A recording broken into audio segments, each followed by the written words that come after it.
A los brasileños les encanta decir que Brasil es el país del futuro y siempre lo será. Esta forma tan pesimista de ver las cosas tiene raíces en su historia, que con sus altos y bajos siempre parece estar a la vuelta de la esquina de una prosperidad que nunca termina de llegar. Para ver por qué, acompáñenme por este breve recorrido por la historia de Brasil. El debate de quiénes fueron los primeros pobladores de lo que ahora es Brasil y en qué parte del futuro país se asentaron es ya bastante largo y sigue sin respuestas definitivas. De lo que hay certeza es que tenemos indicios humanos en la región desde por lo menos hace 11.000 años, de grupos seminómadas que vivían de la caza, la recolección y la pesca. También está claro que al momento de la llegada de los europeos, la región atlántica del país estaba dominada por dos grandes grupos, los tupí y los tapuya. Ambos tenían como alimentos principales a la yuca y al camote, estaban divididos en una infinidad de subgrupos que se distinguían principalmente por lenguajes distintos, aunque no necesariamente se veían como miembros de una misma cultura. De hecho, los tupí a menudo peleaban entre sí. Todo comenzó a cambiar cuando en 1500 un noble portugués, Pedro Álvares Cabral, y su flota desembarcaron cerca de lo que hoy es Bahía, en algún lugar del noreste de Brasil. Llegaron ahí por error, así cuenta la historia, ya que la expedición intentaba llegar a la India, pero los vientos les desviaron el curso. En los 8 días que se quedaron ahí, los europeos se encontraron con un grupo de nativos nómadas, bosques de madera de tonos rojizos apodados Palo Brasil, pero ningún indicio de metales preciosos, por lo cual guardaban especial interés. El año siguiente hubo otra expedición, esta comandada por Gaspar de Lemos, que cubrió casi la costa entera del futuro Brasil, incluyendo la bahía de Río de Janeiro, que llamó así pensando erróneamente que se trataba de un río. Durante los siguientes 30 años, los portugueses y el resto de Europa prestaron poca atención a la zona. Sin embargo, esto comenzó a cambiar en 1530 en respuesta a la creciente presencia de los franceses a lo largo de la costa de Brasil, así como el aumento de la producción mundial de azúcar, para la cual los europeos consideraron a Brasil el lugar ideal. Al principio, la capital de la colonia se mantuvo al noreste, en Salvador da Bahía, fundada en 1549. Luego, una vez que la economía comenzó a diversificarse con el descubrimiento en Minas Gerais de oro en 1693 y diamantes en 1729, el sur comenzó a tomar importancia y la capital fue transferida a Río en 1763. Las fronteras también fueron expandiéndose hacia el oeste con la ayuda de los bandeirantes, hombres que se dedicaban a explorar el interior en busca de indígenas que pudieran esclavizar. El sistema colonial portugués tuvo algunos momentos de crisis, como cuando los Países Bajos invadieron en 1630 y convirtieron la parte noreste en una colonia holandesa por casi 25 años.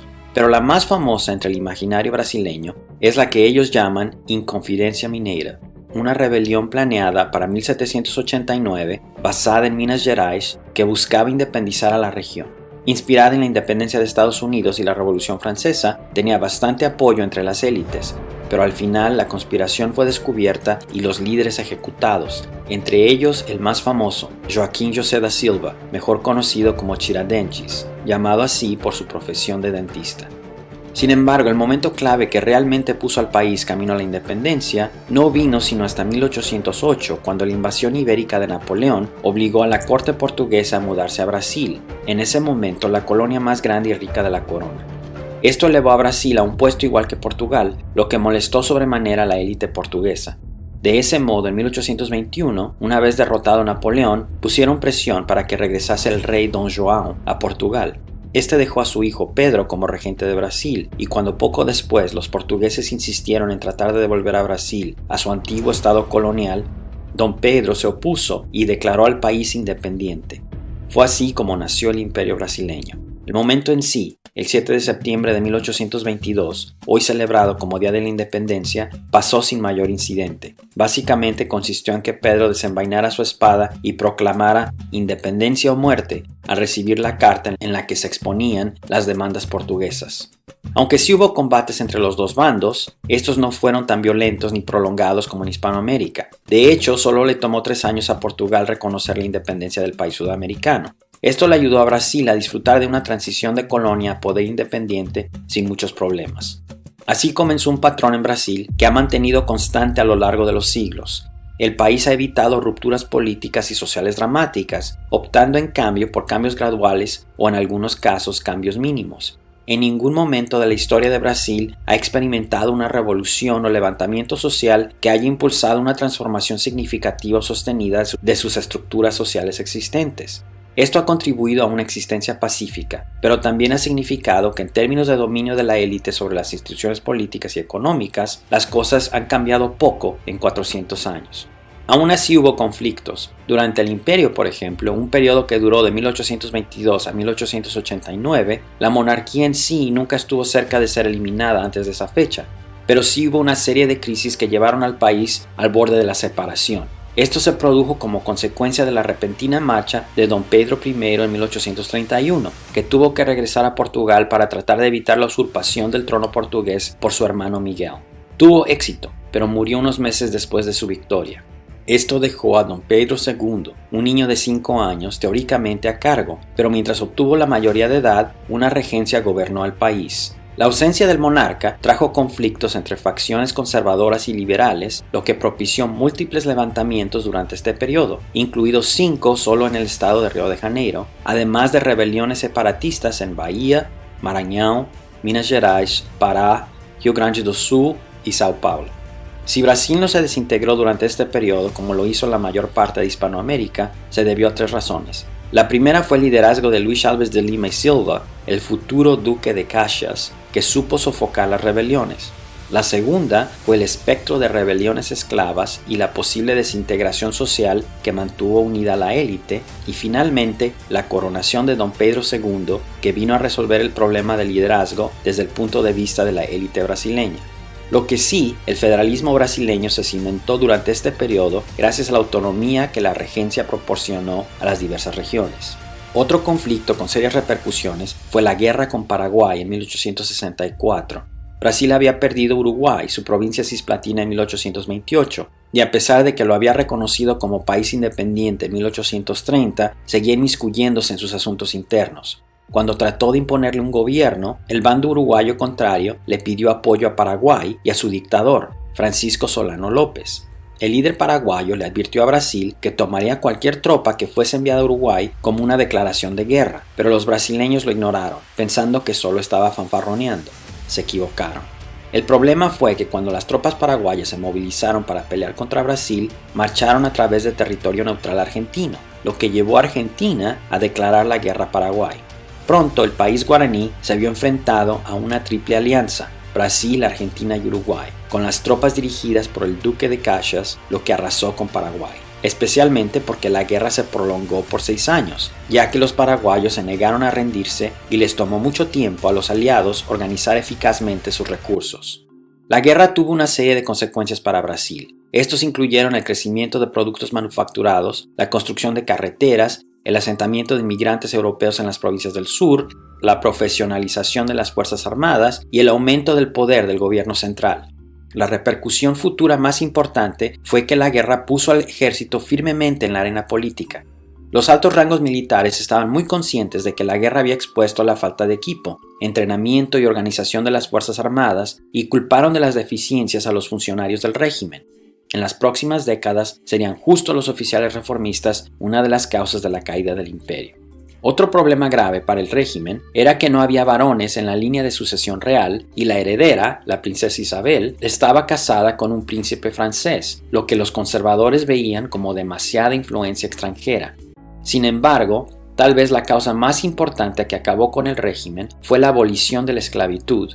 Brasil fue el último país del mundo occidental en abolirla en 1888. Incluso entonces, la Ley Áurea, que terminó liberando a los esclavos, no fue promulgada por el rey, sino por la princesa Isabel, mientras Don Pedro viajaba por Europa. La abolición, por lo tanto, no surgió de una guerra civil disruptiva como en los Estados Unidos, más bien fue facilitado económicamente por la llegada de mano de obra barata de los inmigrantes europeos. La larga duración de la esclavitud en el país significó que Brasil invirtió poco o nada en la educación, la salud o el desarrollo de los brasileños más pobres durante siglos. La magnitud de la trata de esclavos, se estima que entre 4 y 5 millones de personas esclavizadas llegaron a Brasil desde África, dejó una jerarquía de clases profundamente arraigada en la que la élite blanca era educada y rica, mientras las personas de piel más oscura y la clase trabajadora eran pobres y dejados a su suerte. Ese legado continúa hasta nuestros días, pero en 1889 tuvo efectos más inmediatos. La abolición fue el golpe final a cualquier creencia restante en la neutralidad de la corona, y esto resultó en un cambio explícito de apoyo al republicanismo por parte de los ultraconservadores que se dieron cuenta de que ya no necesitaban a la corona para proteger sus intereses. Ante la demanda de cambio, Afonso Celso, el jefe del Consejo de Ministros, intentó una serie de reformas políticas, pero ya era demasiado tarde. Aprovechando la creciente frustración entre los oficiales del ejército, los republicanos encabezados por el mariscal de campo Deodoro Fonseca declararon un golpe de estado que depuso al emperador el 18 de noviembre de 1889. Sin embargo, al más puro estilo brasileiro, la transición política trajo poca agitación. El golpe casi no tuvo apoyo fuera de una camarilla de líderes militares, pero don Pedro II se había cansado de ser emperador y veía muy pequeñas las perspectivas futuras de la monarquía.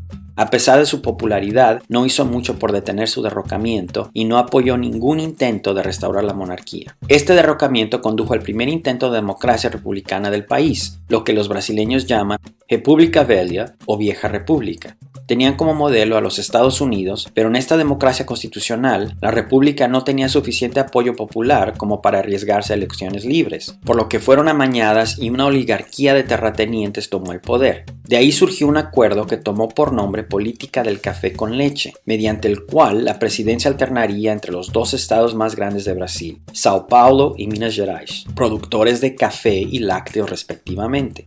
Este sistema consolidó el poder y la influencia de la antigua élite monárquica y llevó al país al coronelismo, un gobierno de oligarcas locales conocidos como coronéis, que dispensaban favores a cambio de lealtad, un clientelismo casi feudal pues.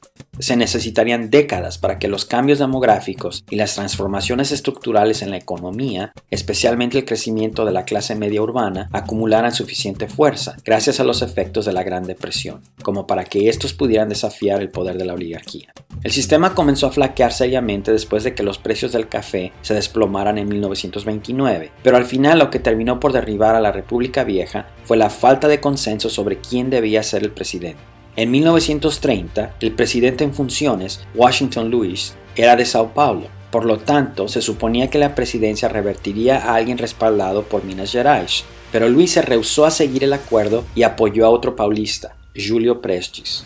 Esto provocó una alianza antiprestista en varios estados brasileiros, pero aún así Prestes ganó la presidencia en marzo de 1930. Esto a su vez provocó una revuelta coordinada meses después que eventualmente conduciría a un golpe de estado y la llegada al poder de un hombre que dominaría la política brasileña durante 20 años, Getúlio Vargas. Vargas nació en Rio Grande do Sul y era miembro de la oligarquía gauchesca terrateniente. Había ascendido a través del sistema de patrocinio y clientelismo, pero tenía una nueva visión de cómo la política brasileña podría moldearse para apoyar al desarrollo nacional. Más que nada, comprendió que dada la expansión de fábricas en el país, los trabajadores podrían convertirse en la base de una nueva forma de poder político, el populismo. Con la meta de usar la intervención gubernamental para transformar a Brasil de una economía basada en la agricultura a una potencia industrializada, el gobierno varguista osciló entre la dictadura y el gobierno elegido popularmente.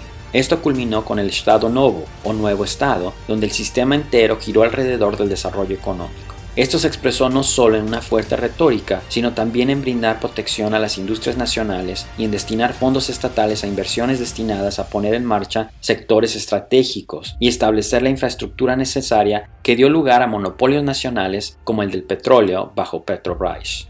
En el último periodo varguista se profundizó la ya existente polarización política. Los militares veían al comunismo detrás de cada intento de expandir la influencia de los trabajadores y se opusieron a los aumentos salariales para los obreros cuando el valor de sus propios salarios sufría constantes erosiones.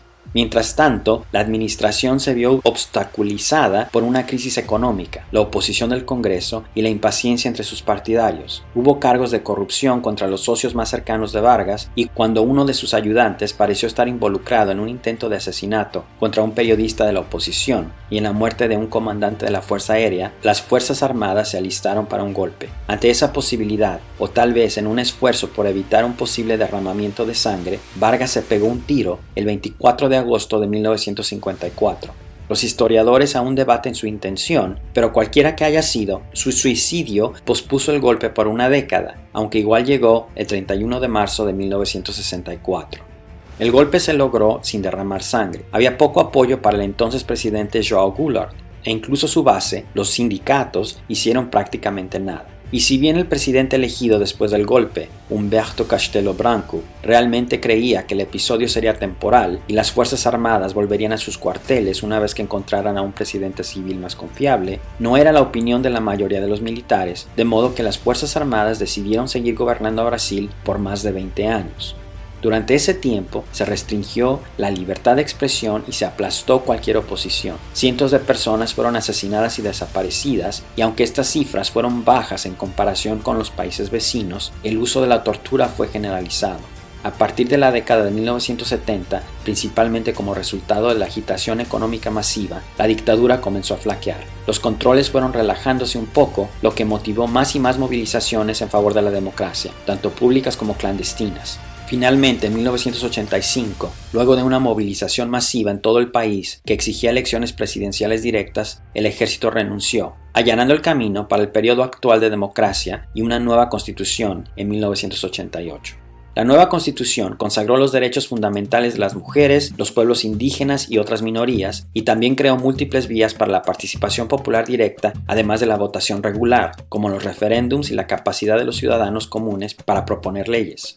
No obstante, las cosas no cambiaron mucho con los primeros presidentes elegidos democráticamente. El primero, Collor de Mello, acabó destituido luego de enfrentar acusaciones de corrupción. El segundo, Fernando Henrique Cardoso, un renombrado sociólogo más conocido por su trabajo sobre la teoría de la dependencia, una economía generalmente asociada con la izquierda, terminó abrazando la economía neoliberal y aunque pudo superar la inflación masiva que el país había estado experimentando durante casi una década, sus políticas económicas, particularmente la privatización, condujeron a enormes tasas de desempleo y una desigualdad muy alta. En teoría, se suponía que esto cambiaría con la elección de Luiz Inácio da Silva, Lula, en 2002. Un limpiabotas convertido en líder sindical, defensor de los derechos laborales y una distribución más equitativa de la riqueza, Lula representó el primer desafío real de Brasil al orden jerárquico que era herencia de la colonia.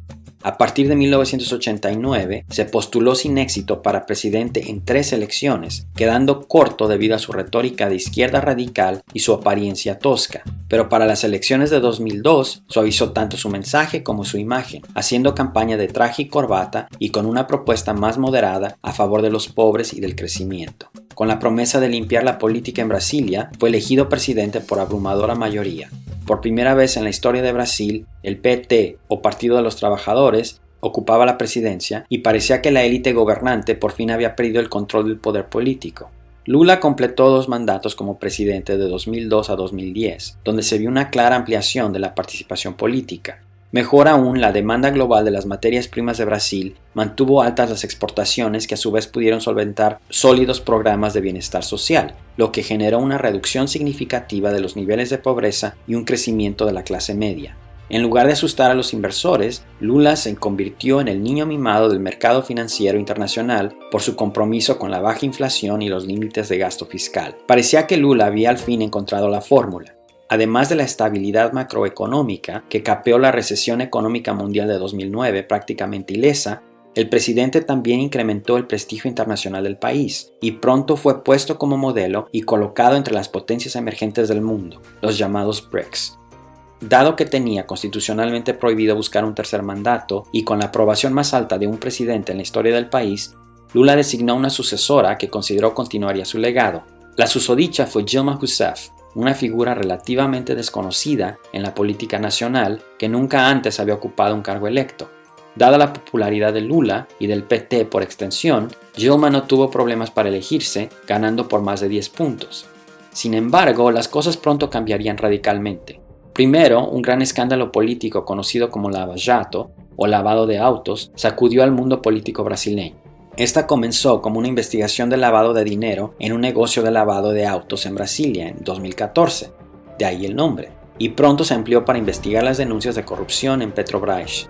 donde los ejecutivos aparentemente aceptaron sobornos a cambio de otorgar contratos a empresas constructoras a precios inflados. La implicación de docenas y docenas de senadores, representantes y otras figuras públicas importantes, incluidos alcaldes, gobernadores y ministros, demostró que el problema de la corrupción en Brasil era estructural y que el país entero estaba construido con coimas. La agitación política, a su vez, condujo a una crisis económica cuando el auge de las materias primas que había sostenido la economía brasileña comenzó a desvanecerse y la clase política no pudo hacer cambios para hacer frente a los problemas de desempleo e inflación. A medida que crecían las crisis gemelas, Dilma fue reelegida en 2014 con los márgenes más ajustados desde el regreso de la democracia, pero el sabor de la victoria no le duró mucho. Solo un poco más de un año después, tuvo que enfrentar un proceso de juicio político donde el Senado primero suspendió sus poderes y luego la destituyó de su cargo. Seriamente desacreditado, el PT perdió las siguientes elecciones en 2018.